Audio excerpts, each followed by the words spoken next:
Hey guys, it's QuickyBaby, and today Fimble 80 is going to show us exactly why the 128mm gun on the Waffentrager Auf E-100 is going to be rebalanced next patch.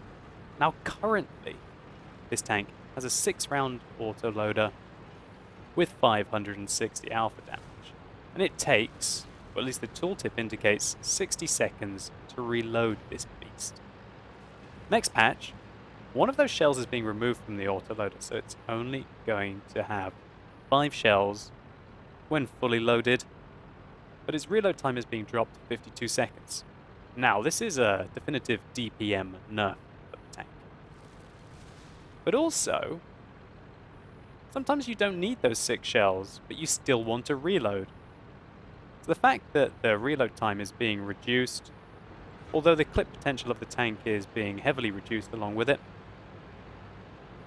means that perhaps this tank with the 128mm is just going to perform differently. Fair enough, it's not going to have that insane clip potential that the tank had in 9.1. But maybe Waffentrager Auf E-100 drivers who do use the 128mm are going to feel more comfortable about reloading more often. Now, Fimble 80 is going into a fantastic position for this tank, with absolutely no turret armor on this monstrosity. It needs to use bushes to hide itself, to allow it to get a jump on its opponents. Here we see it starting to chew up this tier 9 Chinese medium tank, who fires a clutch shot into him, hitting him in the turret where there is no armor, shaving off a good chunk of his health. However, Fimble hit him a lot harder than he hit Fimble. And if he hadn't just grazed the 3rd shell on the tank, there's a chance that tier 9 medium would have been taken out. Now he's going for this E-100. So he fires 2, he has 1 remaining, but he pulls back. That's something that a lot of Waffentrager Auf E-100 and all autoloader drivers can learn from. Just because you have 1 more left in your clip, so to say, that doesn't necessarily mean that it's a wise idea to try and fire it. With a gigantic turret and absolutely no turret armor, it's very likely that E-100, even if he was driving backwards and just fired on the move, so to say, would have hit Fimble and chunked off a 1/3 of his hit points. Now, this tank is definitely one of the most controversial in the game. It's only been around for a few patches. It's taken a while to get round. Well, that's actually not true. I was going to say that it's taken a while for them to get round to rebalancing it. But they've been consistently nerfing it with regards to the dispersion that the gun gets. And that's something they're doing again in 9.2. When you move the track traverse, and also on movement, the accuracy is going to be less. As you can see here, the aim time on this tank is completely negligible.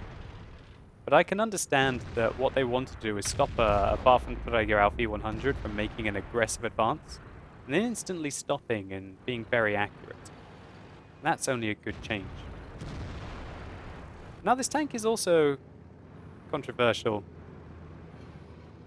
as it's far from a real tank. This was just a theory. The idea that they were going to put an anti-aircraft gun onto an E-100 chassis. An E-100 that never actually truly existed.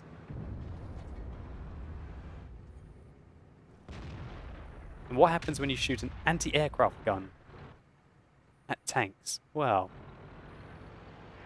up to currently 3,300 damage. Next patch 2,800 inside the space of 10 seconds from when the first shell is fired.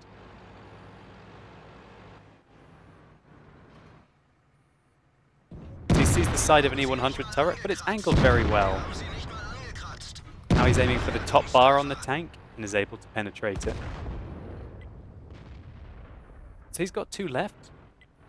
It's a bit of a decision right now to reload. The Waffentrager Auf E-100 will take a hell of a long time to reload those 2 shells. But Fimble's showing us that it's best not to right now. If you're in a T-57 Heavy, you'd definitely reload. If you're in a Bat Chat, you'd probably reload as well. If you've got one less in a AMX 50B Bosch 155, you might as well. But Fimble was able to turn those 2 remaining shells into a kill. Now, a lot of people talk about this tank as if it's kind of like a power creep coming into the game.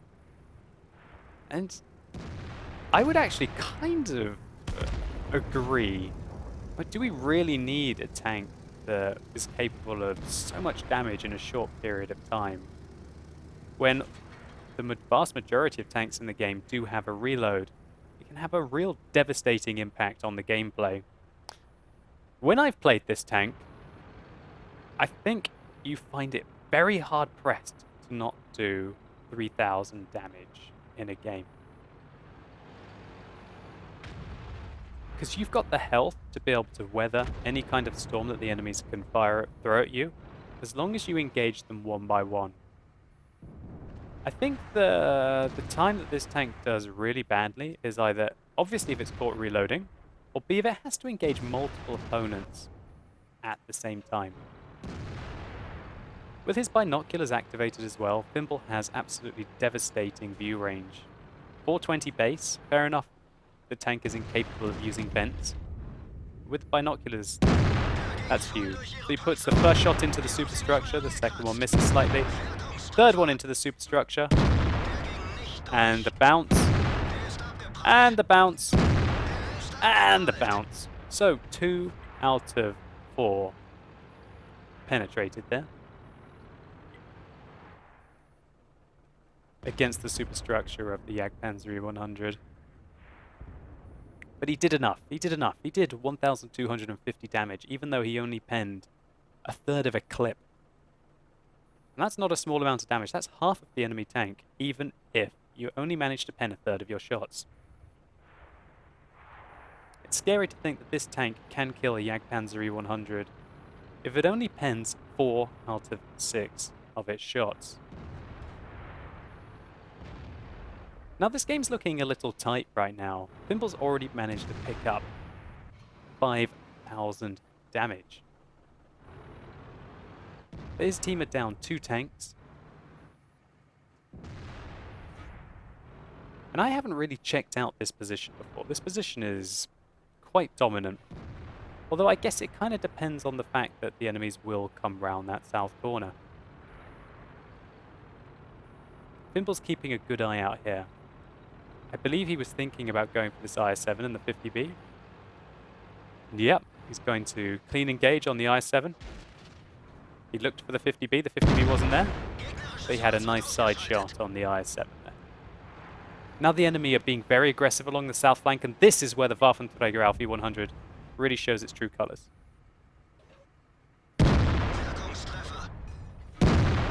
2, 3, dead. And Fimble pulls back, having fired 2/3 of a clip at that IS-4 and more or less reducing all of his health. I think the IS-4 had taken 1 hit so far in the game before Fimble decided to rebalance him.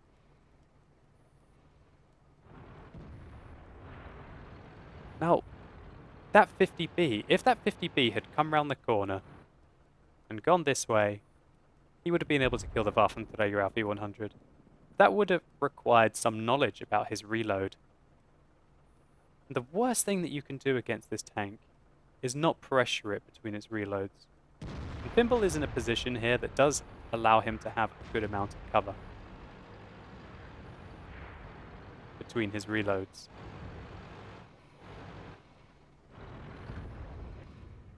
Here's the Su-122-54, a Tier 9 Soviet tank destroyer.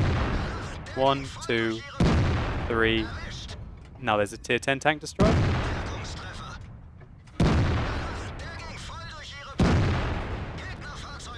Just wow. Wow. Wow, wow, wow.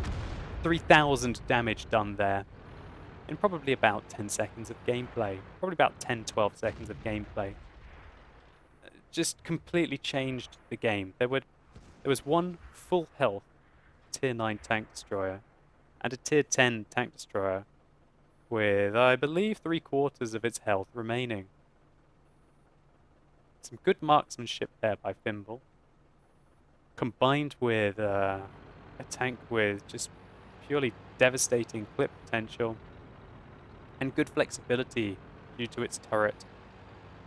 Great aim time and low delay between the shots meant that he completely changed the outcome of the game.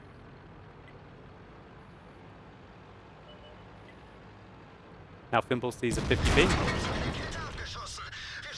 He puts 1 in, 2 in, and the 50B takes out his gun.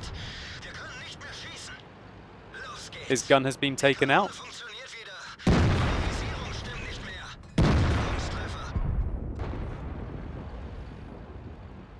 He managed to put an extra shot there into the 50B before his E50M friend came and rammed the guy to death. The IS-8, thinking that maybe he's run out of ammunition, was very wrong. And Fimble finishes him off as well. It's going to take him 55 seconds to reload it. And he's communicating with his team using his "I'm reloading" key to be able to inform T110E4 and the IS-7 of what he's going to do. And currently, there's an E4 there on full health and an IS-7 on 2/3 health. Cornering of Waffentrager Auf E-100.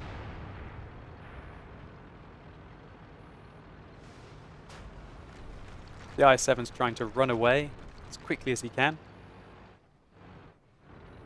And Fimble's just hoping that he can get a chance to get his Radley-Walter's medal. So he pops out round the corner, puts 1 in, and puts 2 in, to the side of his mirror match on the enemy team. So an absolutely redonkulous game there. Fimble was able to do nearly 13,400 damage, as well as pick up 8 kills in a tier 10 game, securing a Radley-Walter's medal. So this is the second highest damage game that has been uploaded to the Replays website, and the highest damage game since April, falling in just behind another entry by a Waffentrager Auf E-100 as well. Now Fimble is undoubtedly an excellent player. He showed some great marksmanship here, really good judgment about when to pull back, knowing how many damage shots he could still squeeze out at his opponents without them being able to return fire.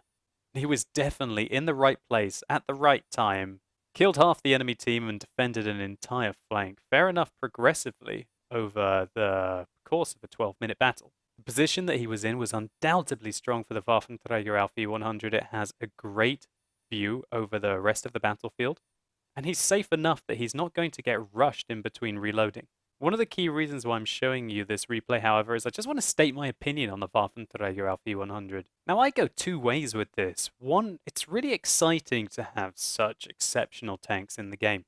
Half of the fun in World of Tanks is the variety. If it was just 15 T-54s going up against 15 T-54s, this game would get very boring very quickly. When you see a Waffentrager Auf E-100 on your team or the enemy team, you have to adjust your tactics accordingly. And I think that kind of variety and having that kind of special impact in the matchmaking can be really good for the game.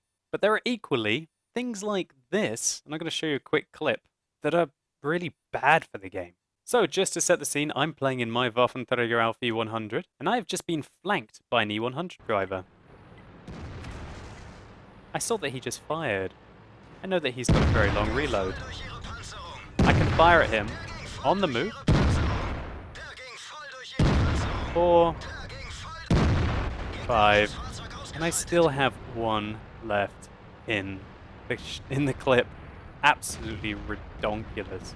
2,700 damage there against that poor E-100 driver.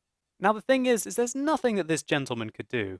And Sail Maestro, I must apologize to you. And if you watch the live stream, you'll know that I said sorry to him and I actually played a game with him afterwards because I felt so bad about this. Sail Maestro made an aggressive play to try and flank some very dangerous vehicles. And there's no doubt that he could have angled his tank better, but he got absolutely punished by some game mechanics. And that is a tank that is capable currently of doing the 3,300 damage, and next patch 2,800 damage in a clip. And let's not forget about the 150mm on this tank. Next patch, the 150mm is going to have more damage on average per clip at still 3,000. Now, while I've said that this kind of variety makes the game exciting, I also think that that sheer threat of complete destruction can also damage the game. It can encourage selfishness, passive play, and fear in your team, and sheer frustration when you get caught out like that. Now, Sailmeister will probably leave this game with maybe a 15 or even a 20,000 credit loss.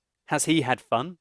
Was it fair for him? I don't think it was. Was it fun for me? Maybe the first few games that I played in the Waffentrager Auf E-100 and I did this, yeah. But then eventually it just feels like it's kind of unfair. You almost start to feel sorry.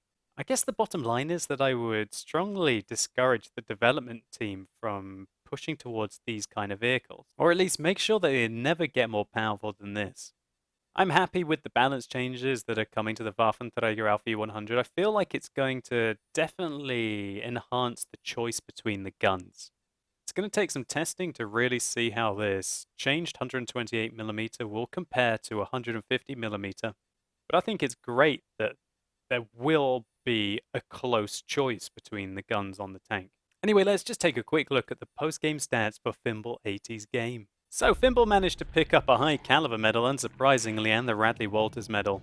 I just noticed that he must have been firing some premium rounds in that game, because he spent 97,000 credits on ammunition. But nevertheless, 13,400 damage is simply redonkulous. He fired 35, of which he hit 34, which is unsurprising considering his marksmanship skills, combined with the extreme accuracy of the Waffentrager Auf E-100. Fimble managed to damage 11 out of the 15 tanks on the enemy team. Didn't have to drive very far, just over 1.5 kilometers, as he did have a dominant position on top of that mound. And congratulations, Fimble, on the second highest ever damage game that I have seen on the live server. So guys, thank you so much for watching this video. I hope you've enjoyed it. If you have, please consider rating it down below. It really helps the channel out. And let me know in the comments what you think about the Waffentrager Auf E-100. Do you agree with my statements that it's nice to have the variety, but also maybe this thing's taking it a little bit too far?